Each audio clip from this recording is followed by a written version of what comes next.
Welcome to the Prime Updates, जहां पे आपको दिन भर की इंपॉर्टेंट अपडेट्स क्विक और सिंपल वे में दी जाती है। So let's start. इंडिया के सीरम इंस्टीट्यूट द्वारा बनाए जा रहे ऑक्सफोर्ड एस्ट्राजेनेका कोविड-19 वैक्सीन कोविशील्ड को वर्ल्ड हेल्थ ऑर्गेनाइजेशन ने दुनिया भर के वयस्क और बुजुर्ग लोगों के लिए अप्रूव कर दिया है, which is a very big achievement for Serum Institute India. North American country Dominica को इंडिया ने हाल ही में 35,000 डोजेज मेड इन इंडिया कोविड-19 के वैक्सीन के दिए हैं।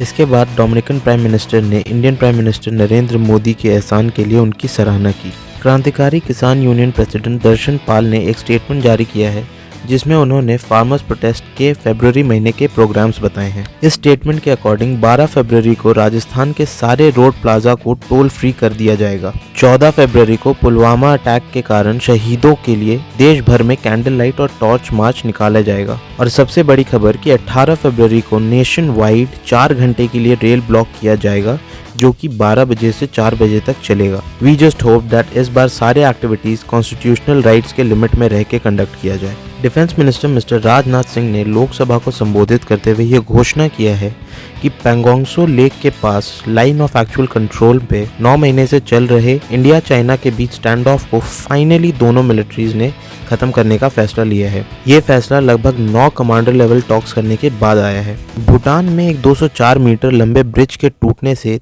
3 इंडियन वर्कर्स की जान चली गई है। ब्रिज में टोटल 9 लोग काम कर रहे थे, जिसमें से 6 लोग का अभी तक पता नहीं चल पाया है। प्राइम मिनिस्टर नरेंद्र मोदी ने Canadian prime minister Justin Trudeau को यह विश्वास दिलाया है कि भारत कनाडा को कोविड-19 वैक्सीन देने में पुरजोर कोशिश करेगी। जस्टिन ट्रूडो ने कहा है कि अगर पूरी दुनिया कोविड-19 पे काबू कर लेती है तो उसमें भारत के फार्मास्यूटिकल कैपेसिटी का बहुत बड़ा हाथ होगा। चाइना से 6 लाख सिनोफार्म कोविड-19 वैक्सीन मिलने के बाद कंबोडिया ने वैक्सीनेशन की प्रक्रिया शुरू कर दी है। कंबोडिया के प्राइम मिनिस्टर के बड़े बेटे और जस्टिस एंड एनवायरनमेंट मिनिस्टर्स उन पहले लोगों में से हैं जिन्होंने वैक्सीन के शॉट लिए हैं। कोविड-19 अपडेट्स। पिछले 24 घंटे में इंडिया में कोविड-19 के 12,923 न्यू केसेस आए हैं। 11,764 केसेस रिकवर हुए हैं एंड अनफॉर्चुनेटली 108 डेथ केसेस आए हैं। ऐसे ही दिन भर के इंपॉर्टेंट अपडेट्स क्विक और सिंपल वे में पाने के लिए सब्सक्राइब करें द प्राइम अपडेट्स को। सी यू टुमारो।